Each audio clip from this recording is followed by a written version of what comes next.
I'm Sarah, and it all started when I met Tom in college.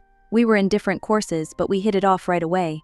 He was charming, funny, and damn good looking. We dated throughout college, and by the time graduation rolled around, we were head over heels in love. We got hitched right after graduation, and I was on cloud 9. My parents, Ellen and George, were loaded. They'd always given me everything I wanted, and my wedding was no exception. It was a fairy tale affair, white dress, fancy venue, the works. The first year of marriage was bliss. We were young, in love, and had the world at our feet. Tom had landed a great job at a marketing firm, and I was working as a teacher at a local elementary school. Life was good. Then, about a year after we got married, I found out I was pregnant. I was over the moon. His reaction wasn't quite what I expected. He smiled, but it didn't reach his eyes. I brushed off his lukewarm response, chalking it up to shock. I was sure he'd come around once the news sank in. 9 months later, our daughter Lily was born. She was perfect, 10 tiny fingers, 10 tiny toes, and a set of lungs that could wake the dead. I was smitten. Tom, on the other hand, seemed overwhelmed. He'd hold Lily awkwardly, like she was a ticking time bomb. When she cried, which was often, he'd practically run from the room. "I thought we'd have more time, he said one night, after Lily had finally fallen asleep. To enjoy being married, travel, all that stuff." I tried to reassure him. "We can still do all that, Tom. It'll just be a little different with Lily." As the months went by, Tom started staying late at work more and more often. He'd come home after Lily was asleep, citing big projects and demanding clients. I wanted to believe him, but a nagging doubt started to grow in the pit of my stomach.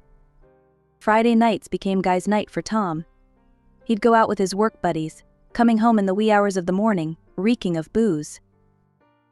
"Keep that kid quiet, will you?" he'd snap when Lily's cries woke him up. "Some of us need to sleep." 3 years flew by in a blur of diapers, tantrums, and stolen moments of joy. Lily was now 3, a bundle of energy with her dad's green eyes and my stubborn chin. I'd gone back to work, and Lily had started kindergarten. We'd fallen into a routine, but it felt like Tom and I were just going through the motions. Then came the day that shattered what was left of our marriage. "I've got a business trip next week," Tom announced over dinner one night. "I'll be gone for 3 days." I nodded, used to his frequent trips by now. The day after Tom left, I got a frantic call from his mother, Martha. "Sarah, I'm at the hospital," she said, her voice shaky. "I had some chest pains. Could you let Tom know?" My heart raced. "Of course, Martha. I'll call him right away." But Tom wasn't answering his phone. After trying for hours, I started to worry. What if something had happened to him too? In desperation, I called his boss, Mike. Business trip. Mike sounded confused. I didn't send Tom on any trip. My world tilted on its axis. If Tom wasn't on a business trip, where the hell was he? When he waltzed through the door 3 days later, whistling like he didn't have a care in the world, I was ready. "How was your trip?" I asked, my voice dripping with sarcasm. "Your mom's in the hospital, and your boss says he never sent you anywhere." The color drained from Tom's face. "Sarah, I can explain." "Save it," I spat. "Just tell me the truth for once. Are you cheating on me?" The silence that followed was all the answer I needed. "Her name's Amanda," Tom finally mumbled. "It's been going on for a while now." The divorce was ugly. Tom fought me on everything: the house, the car, even Lily's teddy bear, but the worst was when he refused to pay child support. "I'm not paying for a kid I never wanted," he snarled during one of our meetings. Something in me snapped. "Fine," I said, my voice cold. "Keep your money. But I want you to sign away your parental rights. You clearly don't want to be a father, so make it official." To my shock, Tom didn't even hesitate. He signed the papers with a flourish, and just like that, he was out of our lives. The next 2 years were tough.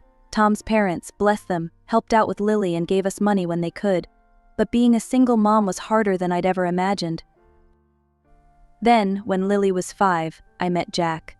He was a widower with a daughter, Emma, who was a year younger than Lily. We bonded over playground meetups and PTA meetings, and before I knew it, I was falling in love again.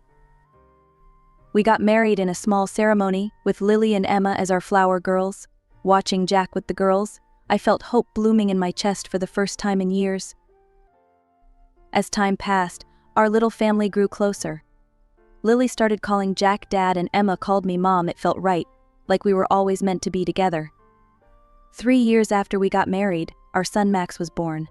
Jack doted on all 3 kids equally, never distinguishing between his and mine. We were happy, really and truly happy. 20 years. Sometimes it feels like yesterday that Lily was a toddler, tottering around our living room. Now, at 25, she's a college graduate, engaged and planning her own wedding. Where did the time go? Lily's fiancé is a great guy. Jack and I both like him. He's kind, hardworking, and he clearly adores our daughter. When they announced their engagement, Jack opened a special account for Lily's wedding expenses and gave her full access. When we told Lily, she burst into tears and hugged us both. For weeks after that, our house was a flurry of wedding magazines, color swatches, and excited phone calls. Lily would burst through the door, bubbling over with news about venues, dresses, and floral arrangements. "Mom, Dad, you won't believe what we found," she'd exclaim, spreading photos across our kitchen table. "Isn't this centerpiece gorgeous?" Jack and I would nod and smile, caught up in her enthusiasm. It warmed my heart to see her so happy, to be part of this exciting time in her life. But then, things started to change. The visits became less frequent, the phone calls shorter. At first I chalked it up to wedding stress. Planning a wedding is no small feat, after all, but as the weeks went by I couldn't shake the feeling that something was off. Then, on a quiet Sunday afternoon, Lily showed up unannounced. The moment I saw her face, I knew something was wrong. Her usual bright smile was gone, replaced by a tense, almost nervous expression. "Mom, I need to talk to you and..." "Jack," she said, stumbling over the name. My heart dropped. Jack, not Dad. In all the years since Jack had come into our lives, I'd never heard Lily call him anything but Dad. "Of course, sweetheart," I said, trying to keep my voice steady. "Let me get Jack." I found my husband in the garage tinkering with his latest project. One look at my face and he was on his feet, wiping his hands on a rag. "What's wrong?" he asked, concern etching his features. "It's Lily," I replied. "She wants to talk to us." "And Jack." "She called you Jack." I saw the hurt flash across his face before he schooled his expression into calm neutrality.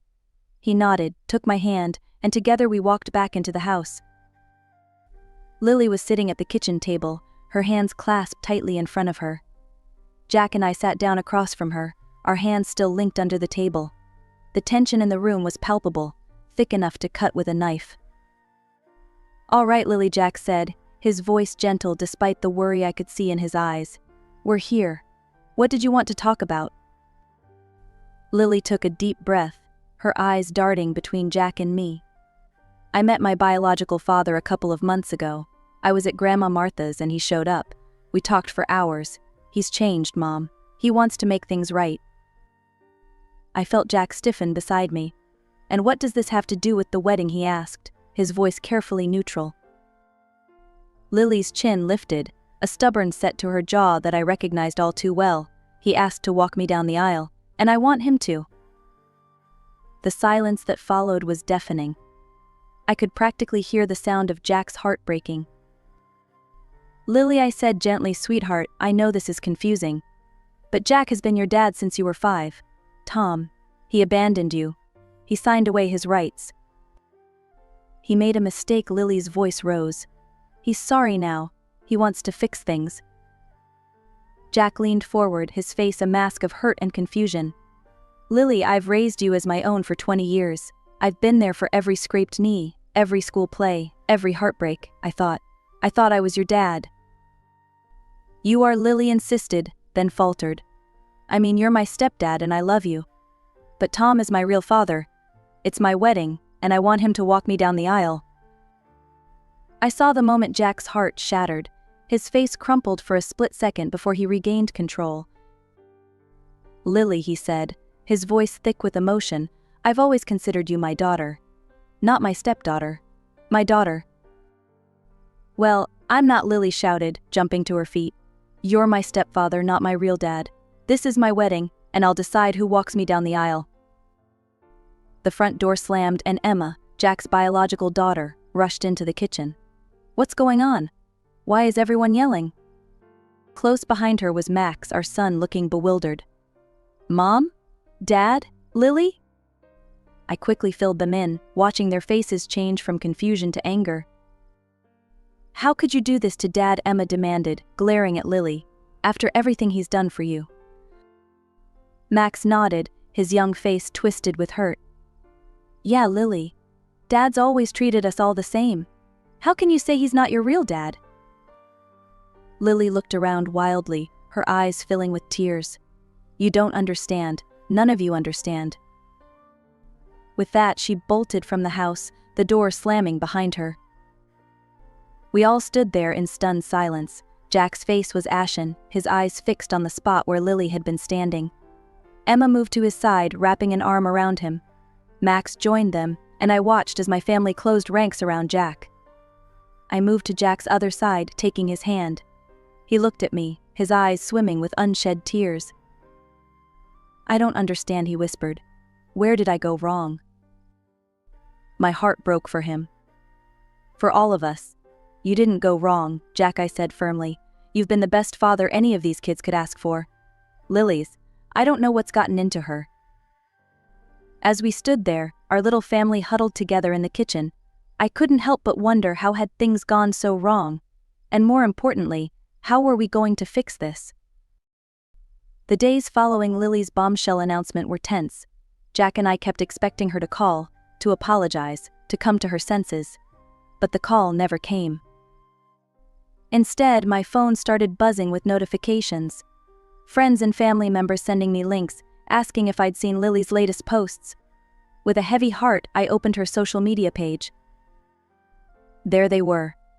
Photos of Lily with Tom, both grinning at the camera. "So happy to reconnect with my real dad," the caption read. Each word felt like a knife twisting in my gut. When I showed Jack, his face hardened. "That's it," he said, his voice low and controlled. "If she doesn't consider me her father anymore, I'm not paying for her wedding. I'm blocking her access to the wedding account. She's made her choice." I didn't argue. How could I when he looked so broken? A few days later, the other shoe dropped. Lily burst into our house like a hurricane, her face red with fury. "What the hell?" she screamed, not even bothering with a greeting. "Why can't I access the wedding account? How am I supposed to pay the vendors? The venue? The caterers?" "I'm sure your real father can help you out," Jack replied, his voice cold in a way I'd never heard before. "Since you've chosen him, it seems only right that he should foot the bill." Lily gaped at him, then turned to me. "Mom, you can't let him do this. Make him give me access to the account again." I shook my head slowly. "Lily, this is Jack's decision. And frankly, I agree with him." "What?" she shrieked. "How can you take his side? I'm your daughter." "And Jack is my husband," I replied firmly. "He's been more of a father to you than Tom ever was. You can't expect to hurt him like this and still have him pay for your wedding." Lily's face contorted with rage. "Fine," she spat. "If that's how it's going to be, then you need to make a choice, Mom. It's me or him. Your daughter or your husband. Choose." She stood there, chest heaving, clearly expecting me to cave. To choose her, my flesh and blood, over Jack. But in that moment, looking at her tantrum-throwing face, I didn't recognize my daughter at all. "I'm not choosing anyone, Lily," I said quietly. "I love you and I love Jack, but I agree with his decision. You're an adult now. If you want Tom to be your real father, then you need to deal with the consequences of that choice." Lily's face crumpled. For a moment, I saw a flicker of the little girl she used to be, the one who would run to Jack with skinned knees and bad dreams. Then her expression hardened again. "I hate you," she sobbed. "I hate both of you." And with that, she stormed out, slamming the door so hard the windows rattled. A few days after Lily's dramatic exit, my phone buzzed again.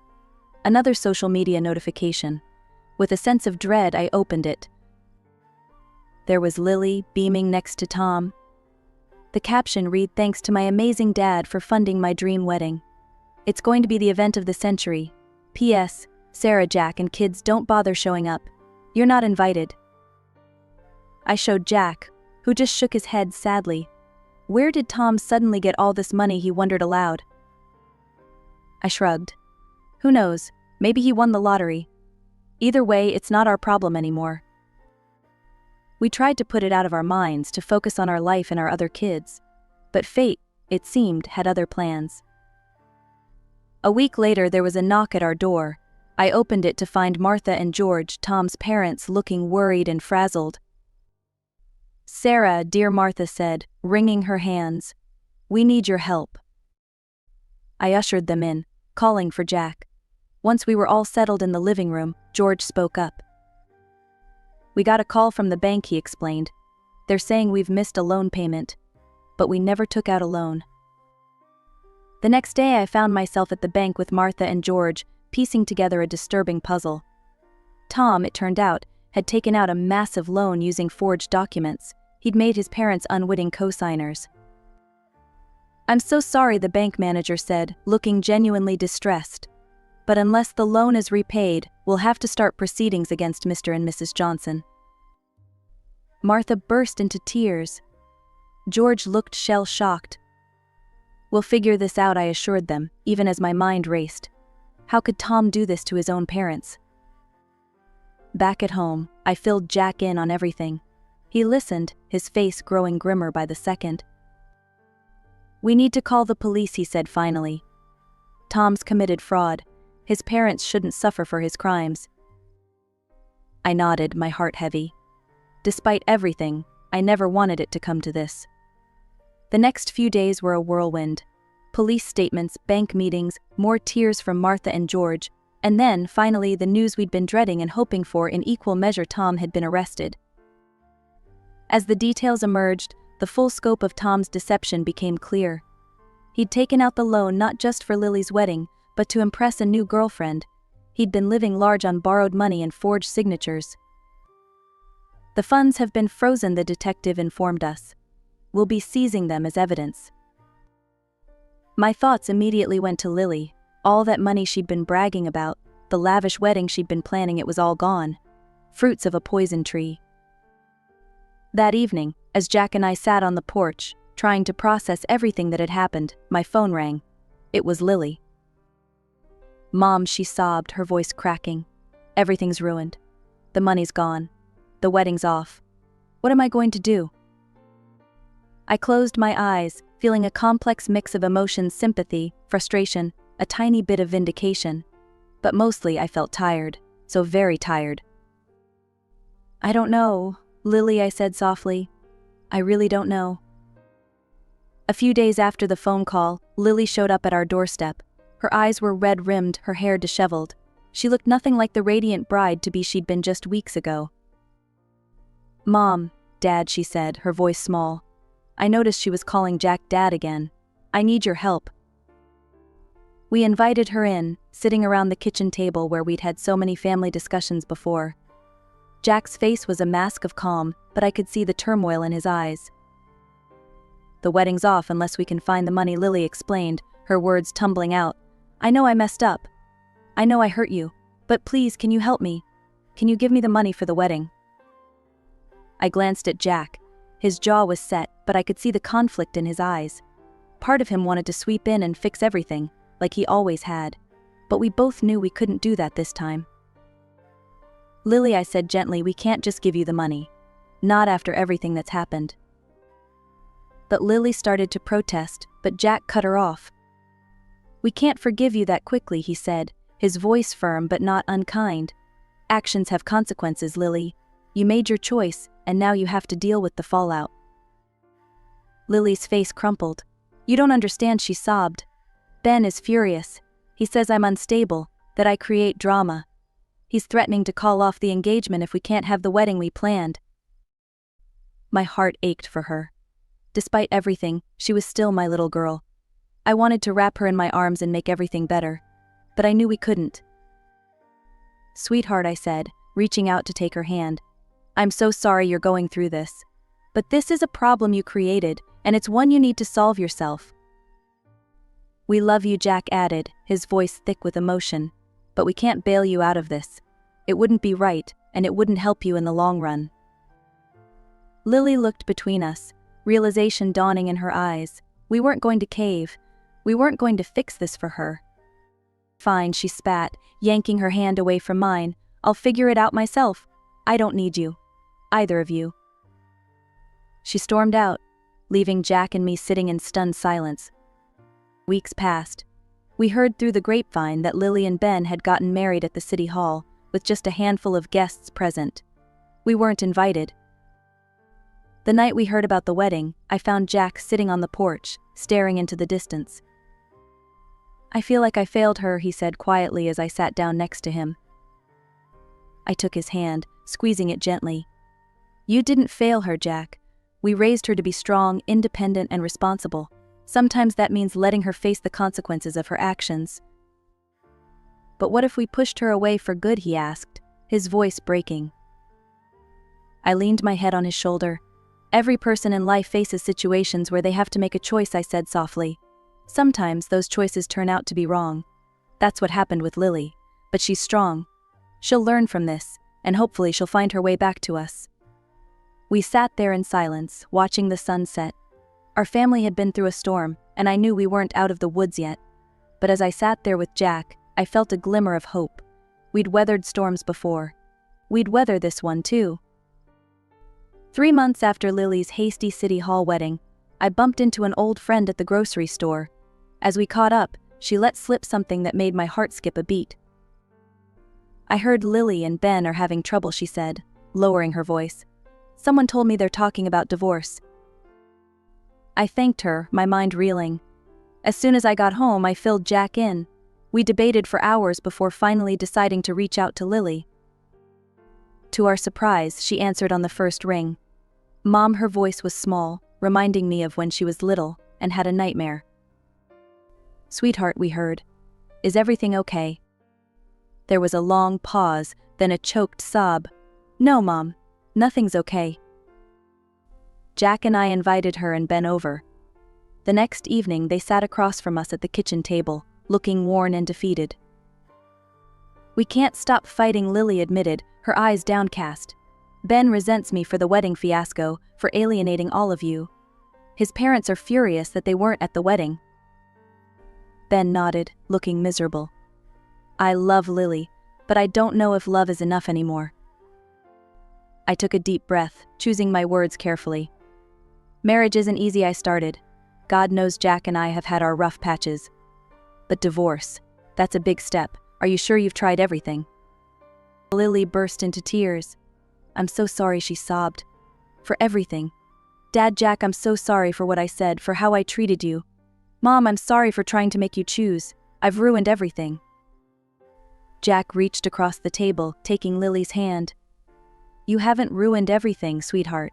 You made mistakes, yes, but we all do. Have you considered seeing a family therapist?" To our relief, they both nodded. We spent the rest of the evening talking, really talking, for the first time in months. There were more tears, but also laughter, and by the time Lily and Ben left, I felt a glimmer of hope. Over the next few months, Lily and Ben threw themselves into therapy. Jack and I even joined them for a session at the therapist's request. It was hard, dredging up old hurts and misunderstandings, but it was also healing. Slowly but surely we saw changes. Lily and Ben started looking at each other the way they used to. Family dinners became a regular thing again, filled with conversation and laughter instead of tension. One evening, as Jack and I sat on the porch watching the sunset, Lily joined us. She snuggled up next to Jack like she used to when she was little. "Dad," she said softly, "I'm so sorry for everything. You've always been my real dad, and I was an idiot to ever say otherwise." Jack hugged her tight, his eyes misty. "I love you, kiddo. Always have, always will." As for Tom, we heard through Martha and George that he'd received a suspended sentence for the fraud. Last we knew, he'd left town, hopefully to start fresh somewhere else. Life isn't perfect. Lily and Ben still have their struggles and our family is still healing. But as I sit here watching Jack and Lily chatting and laughing, I feel hopeful. We've weathered this storm, and I believe we've come out stronger for it. I don't know what the future holds, but I do know this family isn't about blood or legal documents. It's about love, forgiveness, and sticking together even when things get tough. And by that definition, we are most definitely a family.